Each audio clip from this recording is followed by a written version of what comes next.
Hey guys, hope you are doing well. Welcome to AgriSylvie. आज हम फिर discuss करेंगे कुछ important MCQ based on floriculture. Be attentive, be an optimist. Let's start. Greenhouse में growing system कौन सा है? आपको पता ही होगा, जिसमें प्लांट ग्रो करते हैं उसको ग्रोइंग सिस्टम बोलते हैं. और ग्रीन हाउस में हम रेस्ड बेड का इस्तेमाल करते हैं, संकन बेड का भी इस्तेमाल करते हैं, और बेंचेस तो बहुत ही कॉमन है. ग्रीन हाउस में आप बेंचेस देखेंगे और कहाँ पर आप देख नहीं सकते, पर रेज बेड, संकन बेड हम नर्सरी में भी यूज करते हैं. पर बेंचेस को सिर्फ और सिर्फ ग्रीन हाउस में यूज करते हैं. रेस्ड बेड जनरली यूज करते हैं जब वाटर लगिंग कंडीशन होगा, जब रेनी सीजन आएगा. और संकन बेड तभी यूज करते हैं जब विंटर के कोल्ड फ्लो ज़्यादा होता है, तो वो कोल्ड विंड से बचने के लिए हम संकन बेड को यूज करते हैं. और बेंचेस तो बहुत ही कॉमन है स्प्रिंकलर इरिगेशन के लिए और टेम्परेचर एनवायरनमेंट कंट्रोल के लिए हम बेंचेस में ग्रो करते हैं प्लांट को. So the answer is all of the above, जैसे आप सबको पता ही होगा. यहाँ पे आप देख सकते हैं ये तस्वीर रेस्ड बेड का है. ग्राउंड लेवल से अगर 15 टू 20 सेंटीमीटर हाइट होगा तो फिर उसको हम रेस्ड बेड बोलेंगे. और ये वाटर फ्लो, अगर वाटर लगिंग कंडीशन है, बहुत ही ज़्यादा रेनफॉल है, और any kind of water logging condition को प्रिवेंट कर सकता है ये रेस्ड बेड. अगर संकन बेड की बात करें, ये ग्राउंड लेवल से 15 मीटर डाउन होगा, तो नीचे की तरफ होगा, तो फिर क्या होगा, प्लांट प्रोटेक्ट होकर रहेगा ग्राउंड लेवल से. इसका मतलब अगर वहाँ पे बहुत विंटर सीजन है, मतलब इन टेम्परेट रीजन क्या होता है, कोल्ड एयर फ्लो होता है, वो हमारे प्लांट स्पेसिस को डिस्ट्रॉय कर देता है. कोल्ड एयर को प्लांट टॉलरेट नहीं कर सकता, फ्रीजिंग हो जाता है, फ्रॉस्टिंग हो जाता है. इसीलिए क्या करते हैं, हम संकन बेड यूज करते हैं, सो दैट कोल्ड एयर ऊपर ही ऊपर पास हो जाएगा, नीचे की तरफ नहीं आएगा, हमारा प्लांट सुरक्षित रहेगा. ये तो बहुत ही कॉमन है, आपने देखा ही होगा, बेंचेस में ग्रो करते हैं ग्रीन हाउस में. क्योंकि बेंचेस में ग्रो करने से हम प्लांट को प्रॉपर मैनेज कर सकते हैं. मतलब कोई भी प्लांट होगा, अगर हम उसे control temperature, control light condition में ग्रो करना चाहते हैं, तभी हम ग्रीन हाउस प्रीफर करते हैं. और ग्रीन हाउस में बेंचेस और भी बहुत ही अच्छा बना देता है प्लांट को, मतलब पूरी तरह प्रोटेक्टेड. पर ये बहुत ही कॉस्टली होता है आज compare to raised bed and sunken bed, but ये बहुत ही इफेक्टिव होता है. वानिला वाइन्स को ग्रो करने के लिए हमें कितना परसेंट शेड चाहिए? जैसे कि नाम से आपको पता चला ही होगा, वाइन्स ये क्रीपर प्लांट है. और ये आप देख सकते हैं, ये इसका तस्वीर है. वानिला मतलब आपने वानिला आइसक्रीम खाया होगा, वो जो फ्लेवर आता है वो यही क्रीपर प्लांट से आता है. और जनरली वो लोग आर्टिफिशियल फ्लेवरिंग ऐड करते हैं, पर वो रियल वैनिला फ्लेवर इसी क्रीपर प्लांट से आता है. और आप देख सकते हैं वो क्रीपर प्लांट कैसे ट्री सपोर्ट से ग्रो करता है. सो ट्री सपोर्ट से ग्रो करता है, मतलब ऑब्वियसली इसको शेड चाहिए, पर कितना परसेंट शेड चाहिए, मतलब कौन सा ऐसा क्राउन स्ट्रक्चर होगा जो कि आइडियल होगा वैनिला वाइन्स ग्रो करने के लिए. मतलब अगर वो क्राउन बहुत ही डेंस होगा, ट्री का क्राउन, तो फिर क्या होगा, वैनिला वाइन्स अच्छे से ग्रो नहीं कर पाएगा. अगर वो ट्री का क्राउन बहुत ही ओपन होगा, मतलब बहुत सारे सनलाइट पास कर सकता है वहाँ पे, तो फिर also vanilla wine can grow better. So vanilla wine can grow better the tree crown in such A way that it is should allow only 50% of sunlight and 50% of wind restriction. सो वही situation पे vanilla wine अच्छा होगा. तो फिर तो answer क्या होगा, 50%. याद रख लीजिए. ये सवाल भी ग्रीन हाउस से जुड़ा हुआ है. An ideal protected cultivation practice should include. यहाँ पे आपको पहले तो जानना पड़ेगा प्रोटेक्टेड कल्टीवेशन प्रैक्टिस क्या है. जनरली इसको हम प्रैक्टिस करते हैं ऑर्नामेंटल हॉर्टिकल्चर में, क्योंकि फ्लावर होगा, फ्रूट होगा, ये सब बहुत ही सेंसिटिव क्रॉप होता है. ये सब ट्री की तरह इतना हार्डी नहीं होता है ना, तो फिर इसको बहुत ही प्रोटेक्टेड कल्टीवेशन प्रैक्टिस चाहिए. तो फिर क्या है protected cultivation practice?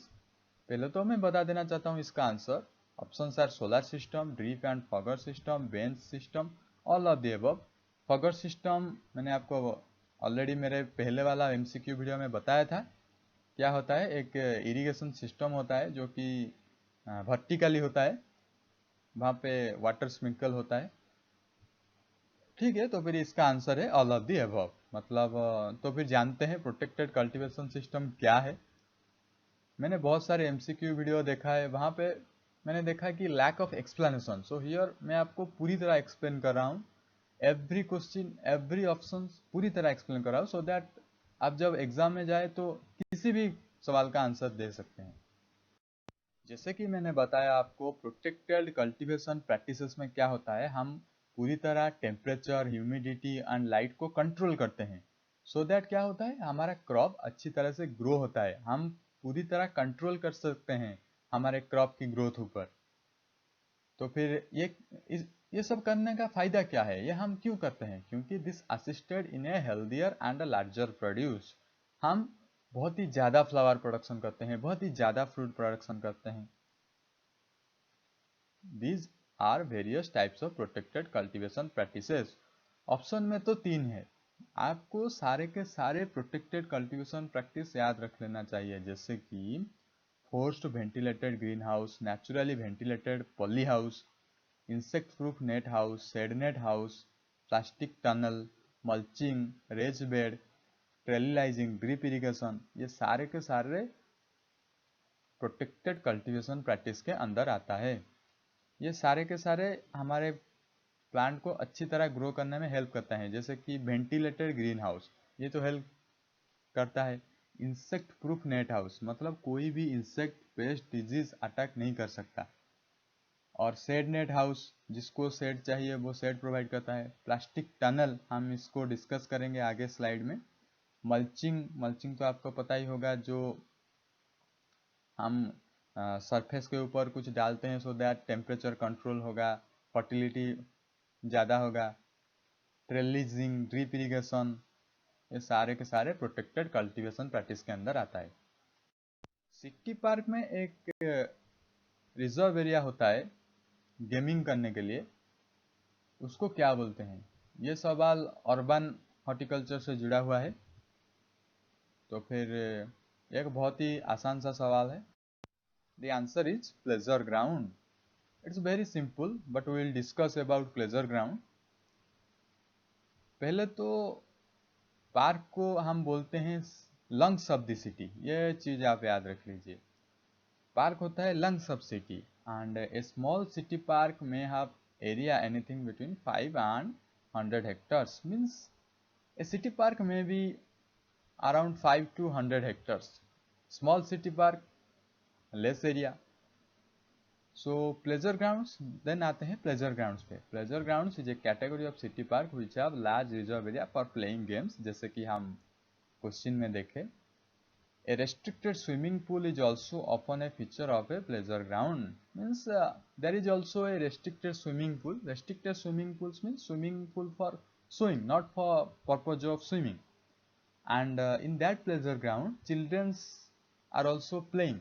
Means there are many seesaw, many equipments are there where children can easily play. आपको मैंने अभी बताया प्रोटेक्टेड कल्टीवेशन प्रैक्टिसेस क्या है।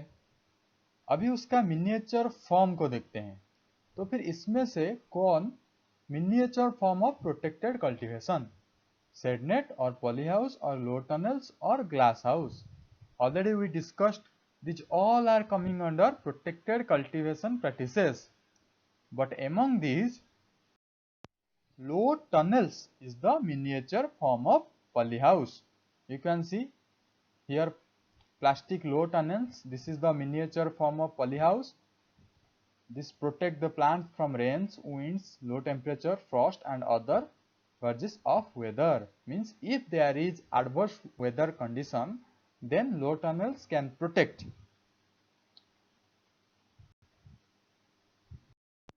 नेक्स्ट क्वेश्चन, पॉलीटनल्स कहाँ पे यूज होता है? पॉलीटनल्स का फंक्शन क्या है मैं आपको बता देता हूँ, उसके बाद आप आंसर कर सकते हैं। पॉलीटनल्स क्या करता है, वो टेम्परेचर को पकड़ के रखता है, मतलब टेम्परेचर इंक्रीज कर देता है। तो फिर ये किसके लिए यूजफुल है, अभी तो आपको पता चल गया होगा। The answer is in next slide. The answer is option c, temperate region. ये आप देख सकते हैं, ये पॉलीटनल्स का व्यू है। सनलाइट यहाँ पे पड़ता है और ये उस सनलाइट को कैप्चर कर देता है सो दैट टेम्परेचर इंक्रीज होता है। तो फिर क्या है डिटेल्स में जानते हैं। Polytunnels are mainly used in temperate regions in similar way to the glass greenhouse and row covers. ये glass greenhouse and row covers का अल्टरनेटिव जैसे यूज होता है।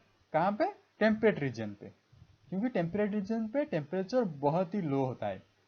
Besides the passive solar heat that every polytunnel provides every variation of auxiliary heating, means from hot house heating through minimal heating to unheated house is represented in current practice। means solar heat तो capture होगा, उसके बाद उसके अलावा auxiliary heating भी होता है। Auxiliary heating क्या होता है, ये हॉट हाउस से हीट लेकर अनहीटेड हाउस को प्रोवाइड करता है so that thermal equilibrium balance हो पाएगा। नेक्स्ट क्वेश्चन, ये क्वेश्चन आया है फ्लावर अरेंजमेंट चैप्टर से। ऑलरेडी हम डिस्कस कर चुके हैं flower arrangement in our previous video. मैं डिस्क्रिप्शन बॉक्स में लिंक दे दूंगा, आप जाकर देख सकते हैं। वहां पे हम एकबेन के बारे में बहुत ही डिटेल में डिस्कस किया था। तो फिर dash is the Japanese art of flower arrangement, the answer is ikebana style.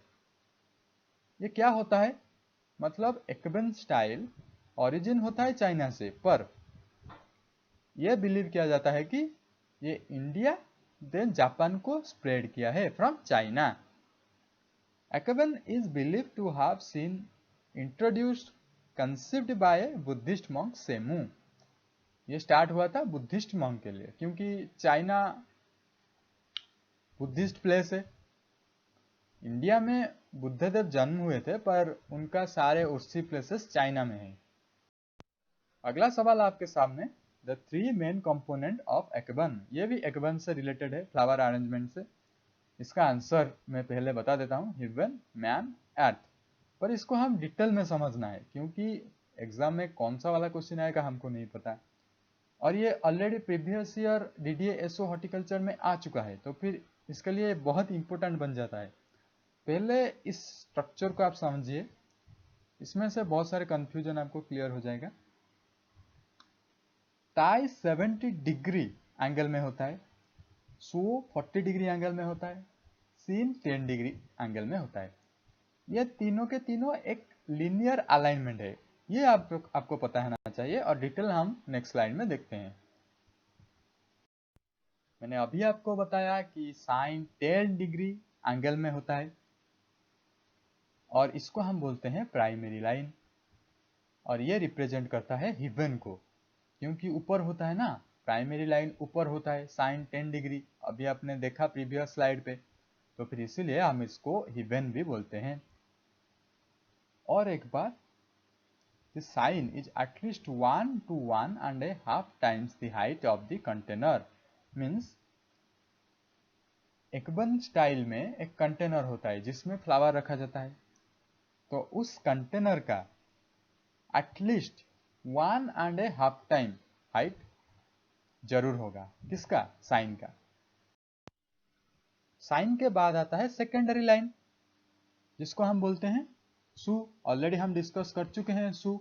सू कितने डिग्री एंगल पे होता है, सू होता है 40 डिग्री एंगल पे, और इसका हाइट आपको याद रखना है 1/2 to 2/3 times of the height of the sign.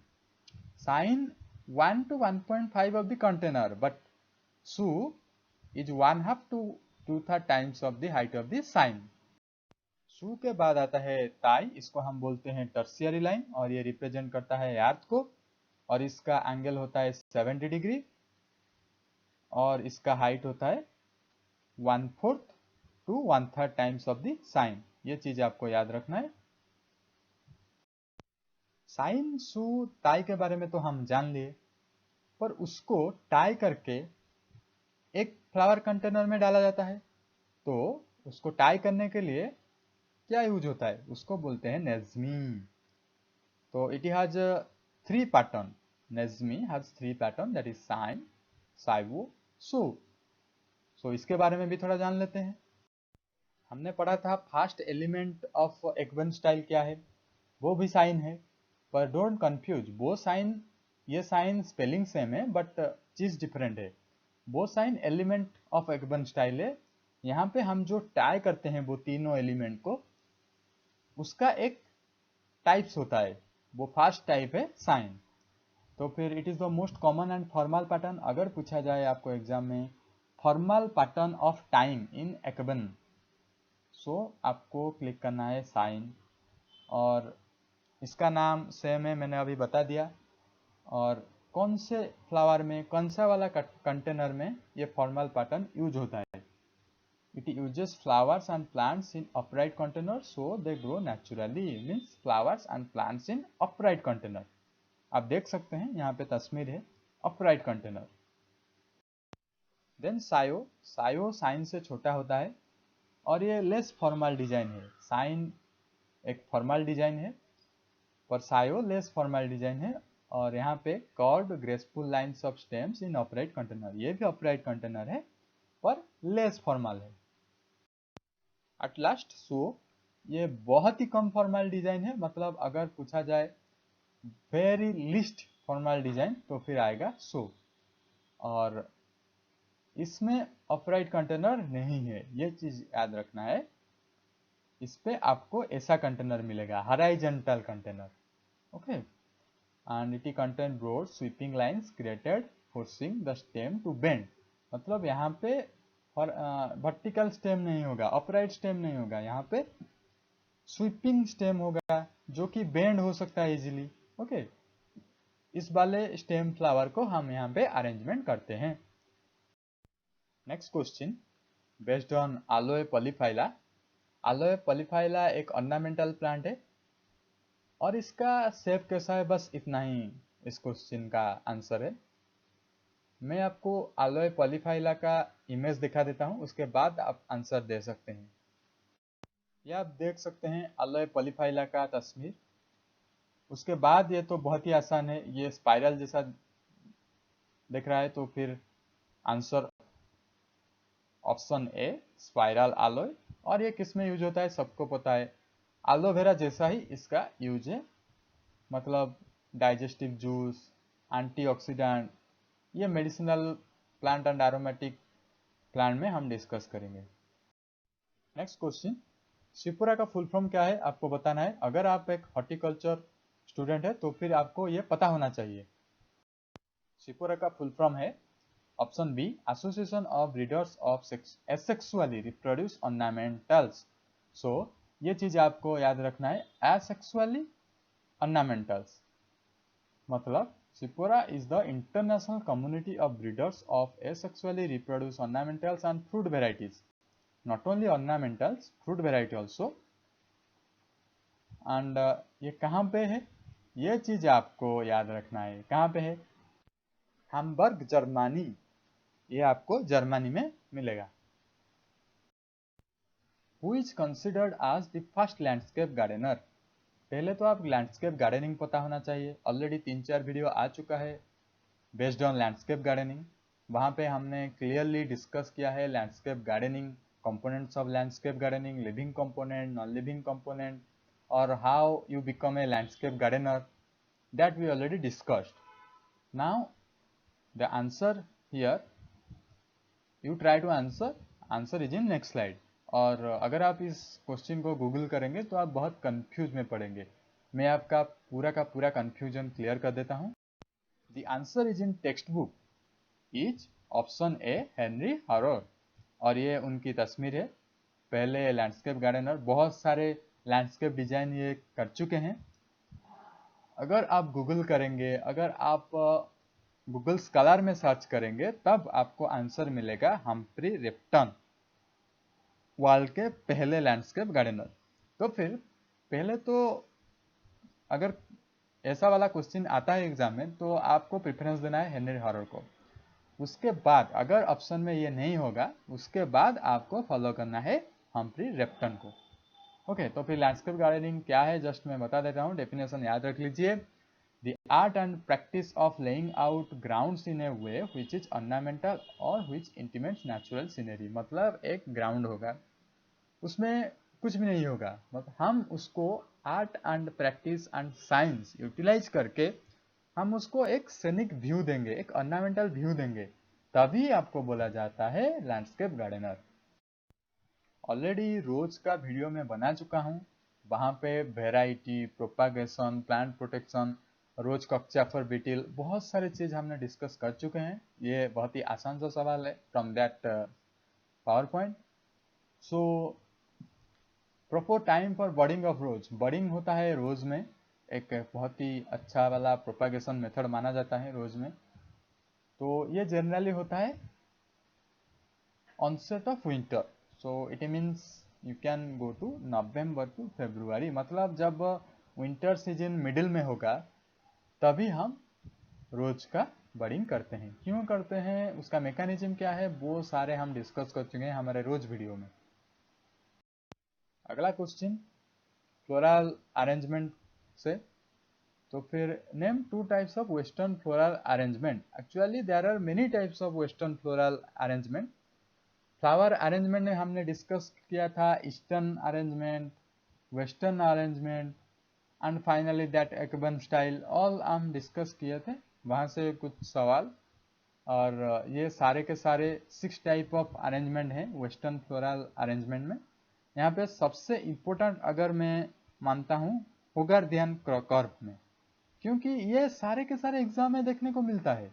सो ये क्या है, हम इसको आगे के स्लाइड में डिटेल में डिस्कस करेंगे।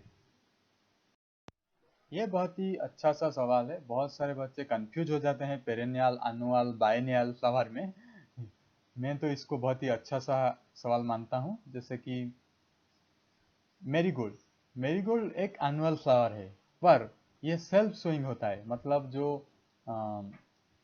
इसका काला काला होता है वो सीड, उसको पता नहीं चलता, कैपिचुलम होता है मेरीगोल्ड में, और ये सेल्फ सोन हो जाता है, फिर से ग्रो कर लेता है, तो फिर हम कंफ्यूज होते हैं कि ये पेरेनियल है, पर एक्चुअली मेरीगोल्ड एनुअल है। और आस्टर के बारे में तो सबको पता ही होगा, ये तो जनरली एनुअल है। तो फिर बोथ ए एंड बी तो नहीं होगा, ऑब्वियसली एक ही रह जाता है, ग्लैडियोलस। हम डिस्कस करेंगे। जैसे कि मैंने आपको बताया the answer is option D, gladiolus, और यह आंसर क्यों हुआ मैंने डिस्कस कर चुका हूँ। तो ये आप यहाँ पे वही चीज़ लिखा है, चाहे तो आप पढ़ सकते हैं। This is a very important question, बहुत सारे एग्जाम में मैंने ऐसा तरह का सवाल देखा है और बहुत सारे बच्चे कंफ्यूज भी होते हैं। तो फिर क्लियर करते हैं आज। That style has the outline of an S in flower arrangement.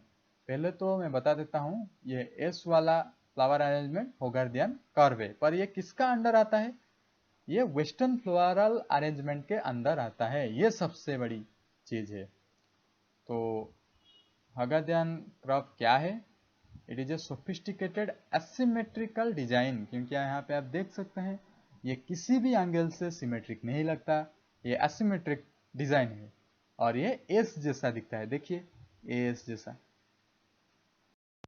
Cap floristic reason कहाँ पे है, जैसे कि आपको पता है हॉटस्पॉट एरिया इंडिया में, हॉटस्पॉट एरिया में बहुत सारे प्लांट डाइवर्सिटी देखा जाता है। अगर हम बोलेंगे ईस्टर्न घाट, वेस्टर्न घाट, वहाँ पे इतना सारा प्लांट के डाइवर्सिटी दिखा जाता है और एनिमल के भी बहुत सारे डाइवर्सिटी दिखा जाता है, तो इसीलिए हम उसको बोलते हैं हॉटस्पॉट एरिया। इसी तरह अगर हम फ्लोरिस्ट की बात करें, मतलब फ्लावरिंग प्लांट की बात करें, तो फिर कैप फ्लोरिस्टिक रीजन ऐसा है जहाँ पे फ्लावर की बहुत सारी डाइवर्सिटी, मतलब बहुत सारी वेराइटीज देखने को मिलता है। वो कहाँ पे है, the answer is option B, South Africa. मतलब आप Cape floristic region South Africa में देख सकते हैं। ये क्यों इतना इंपॉर्टेंट है, क्योंकि 13 प्रोटेक्टेड एरियाज को मिलाकर एक कैप फ्लोरल रीजन बनाया गया है। तो फिर आप यहाँ से अंदाजा लगा सकते हैं कितना डाइवर्स होगा वो रीजन। और ये कौन सा इंपॉर्टेंट चीज को लेकर बना हुआ है, ये टेबल माउंटेन नेशनल पार्क, बहुत सारे बीच पेंगुइन को और बहुत सारे फ्लैट माउंटेन, टॉप माउंटेन, ये सारे मिलकर केप फ्लोरा रीजन बनाते हैं। और एक बहुत इंपॉर्टेंट बात, Kirstenbosch National Botanical Garden, sorry for pronunciation, ये है at the foot of Table Mountain. इसका लोकेशन टेबल माउंटेन के फुट में है। तो अगर आपको क्वेश्चन में आएगा कि कौन सा नेशनल बोटानिकल गार्डन प्रेजेंट है in near by to Cape floristic region, the answer is Kirstenbosch National Botanical Garden. ये तस्वीर है दैट फ्लोरिस्टिक रीजन का, Cape floristic region in South Africa. Dash are considered as lungs of this city, ये हम discuss कर चुके हैं pleasure ground में। तो फिर next question, cataphylls is present in, ये एक बहुत ही इंपॉर्टेंट सवाल है क्योंकि कैटाफाइल्स एक ही इंपॉर्टेंट ऑर्नामेंटल फ्लावर में देखा जाता है और कहाँ पे भी नहीं देखा जाता, क्योंकि कैटाफाइल्स एक मॉडिफाइड लीफ स्ट्रक्चर है। हम डिस्कस करेंगे नेक्स्ट स्लाइड पे। You try to answer.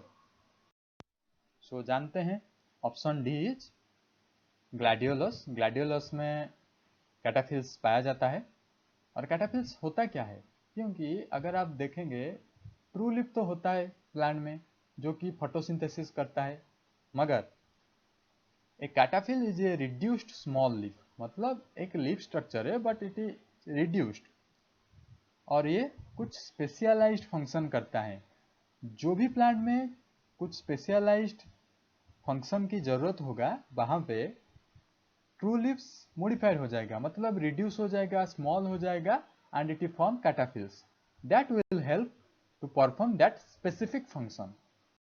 यहाँ पे ग्लैडियोलस का पिक्चर दिया हुआ है, आप इसको अच्छे तरह से स्टडी कीजिए। हमने ये सारे चीज डिस्कस कर चुके हैं हमारे ग्लैडियोलस के वीडियो में, आप चाहें तो देख सकते हैं। ये हमारे प्लेलिस्ट में आपको मिल जाएगा, ऑर्नामेंटल हॉर्टिकल्चर के प्लेलिस्ट में। तो फिर देखते हैं क्या क्या होता है। पहले तो रूट्स आता है, then important thing bulb. Gladiolus में प्रोपेगेशन होता है बल्ब्स के थ्रू, और ये चीज कैटाफिल्स होता है रिड्यूस्ड लीफ, और इसके ऊपर ट्रू लीफ, ट्रू लीफ के जस्ट नीचे reduced leaf, then flowering stem, then finally peduncle and flower. और फ्लावर में डिफरेंट होता है, फ्रूट होता है, सीड्स होता है, ये सारी चीज कॉमन, पर दोनों चीज आपको याद रखना है, bulb and cataphylls, these are two. Next question, which type of flower buds gives more production. ये तो सभी को पता ही होगा जो लोग एग्रीकल्चर बैकग्राउंड से है। The answer is option B, axillary bird. Bird का नाम उसका लोकेशन से दिया जाता है, जैसे कि टर्मिनल बर्ड हो गया, सो ये कहाँ पे होगा, टिप ऑफ द स्टेम में होगा। अगर एपिकल बर्ड हो गया, ये लास्ट में पाया जाता है, apical portion means top of the plant. और एक्सिलर बर्ड ये बहुत ही इंपॉर्टेंट है क्योंकि एक्सिल ऑफ लीफ में पाया जाता है, लीफ से रिलेटेड है एक्सिलरी बर्ड। ये ग्रोथ को कंट्रोल करता है, कैसे हम नेक्स्ट स्लाइड में डिस्कस करेंगे। और ये तीनों के अलावा और एक होता है एडवेंटिटियस बर्ड। हाँ, चलिए डिस्कस करते हैं क्यों एक्सिलरी बर्ड इतना इंपॉर्टेंट है। क्योंकि अगर एपिकल बर्ड की बात करें, ये तो पर ब्रांच में एक ही पाया जाता है, क्योंकि ये एपिकल पोर्शन में होता है, टॉप पोर्शन में होता है, सो ये इतना इंपॉर्टेंट नहीं है। हाँ, एपिकल बर्ड में बहुत सारे ग्रोथ हार्मोन होता है, पर ये तो एक ही है ना, तो ये कैसे डिसाइड करेगा ग्रोथ फैक्टर को। अगर हम एक्सिलरी बर्ड की बात करें तो ये बहुत सारे हो सकते हैं, मतलब it is possible for each branch to have multiple axillary bud which increases the yield considerably. Means axillary bud जितना ज़्यादा होगा, यील्ड उतना ही ज़्यादा होगा। Trimming the apically bud location is a means of controlling growth and development. अगर आप apical bud को ट्रिम करेंगे, एक्सिलरी बर्ड की नंबर ज़्यादा होगा और ग्रोथ भी ज़्यादा होगा। इंडिया का नेशनल फ्लावर तो सभी को पता है, लोटस, पर ये सारे देश का नेशनल फ्लावर पता है क्या? और एक देश रह गया इम्पोर्टेंट, पाकिस्तान, उसका भी नेशनल फ्लावर हमको पता होना चाहिए क्योंकि एग्जाम में पूछ सकते हैं। So as I promised, I will discuss every question and every option. So move to next slide. The answer is option D, Vietnam. एक के बाद एक डिस्कस करते हैं। अगर म्यांमार जो कि बर्मा है उसका नेशनल फ्लावर की बात करें तो फिर उसका है बर्मीज रोजूड, उसको बोलते हैं पशुपादुक भी। और उसका साइंटिफिक नेम ये तो इम्पोर्टेंट है, टेरोकार्पस इंडिकस, और ये एक ट्री है। ओके, रोजूड बहुत ही अच्छा वाला टिम्बर स्पेसिस देता है ये। और उसके बाद नेशनल फ्लावर ऑफ नेपाल ये है रोडोडेंड्रन, ये आप याद रख लीजिए। Then national flower of Bhutan Himalayan blue poppy, इसका साइंटिफिक नेम मेकोनोप्सिस गैकेडिना। आप सिर्फ ये याद रखिए मेकोनोप्सिस, इससे आपका काम चल जाएगा, आप ऑप्शन में क्लिक कर सकते हैं। हाँ, देन बात करते हैं पाकिस्तान की। जस्मिन है national flower of Pakistan. Our last very easy question, flower colour of Ashoka. ये तो सबको पता ही होगा, ये अशोका ट्री है, सारका इंडिका साइंटिफिक नेम, कुछ लोग सारका अशोका भी बोलते हैं। वो जो भी है, इसका बोनसाई भी अवेलेबल हो गया है अभी।